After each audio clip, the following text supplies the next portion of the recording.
Helicopter থেকে যখন উনি নামে তখন জোরপূর্বক ভাবে বারিশা হক, তার হাজবেন্ড সীমান্ত, চিত্রনায়িকা বুবলি, তারপর হচ্ছে কোরিওগ্রাফার গৌতম সাহা, ওনারা হচ্ছে যে জোরপূর্বক ওনার হেলিকপ্টারে ফটোশুট করা। উল্টো ওনার সাথে খারাপ ব্যবহার করছে বারিশা হক। এবার কনসেপ্ট চুরি অপবাদ দিয়ে বারিশা হক, চিত্রনায়িকা বুবলি, কোরিওগ্রাফার গৌতম সাহাকে ক্ষমা চাওয়ার আলটিমেটাম দিলেন রুবায়েত ফাতেমা তনি। সংবাদ সম্মেলনে গুরুতর অভিযোগে নিয়ে আরো যা বললেন তনি।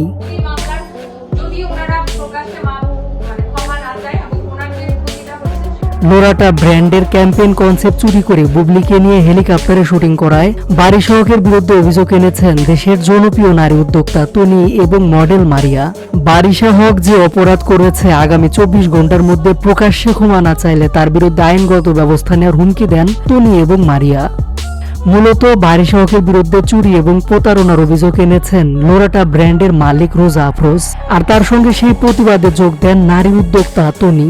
মূলত সম্প্রতি গৌতম সাহা, বারিশা হক মিলে চিত্রনায়িকা বুবলি, আসিফ খানকে নিয়ে হেলিকপ্টারে একটি ব্যয়বহুল ফটোশুটের শুটিং করেন। সেই হেলিকপ্টারটি মূলত রোজা আফরোজ বুকিং দিয়েছিলেন। তিনিও ফটোশুটের কাজ করার জন্য এই হেলিকপ্টার বুক করেন। কিন্তু শেষ পর্যন্ত গৌতম সাহা, বুবলি, বারিশা হক এবং তার স্বামী সীমান্ত এক প্রকার জোর করে এই হেলিকপ্টারে উঠে বসে এবং বিনা অনুমতিতে ফটোশুট করান। ঠিক এর জন্য এবার কনসেপ্ট চুরির অভিযোগ এনেছেন বারিশা হকের বিরুদ্ধে।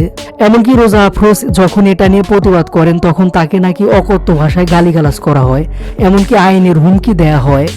অন্যদিকে রোজা আফরোজকে নিজের বড় বোনের মতো দেখেন তনি, আর তাই তার বিপদের দিনে এগিয়ে এসেছেন।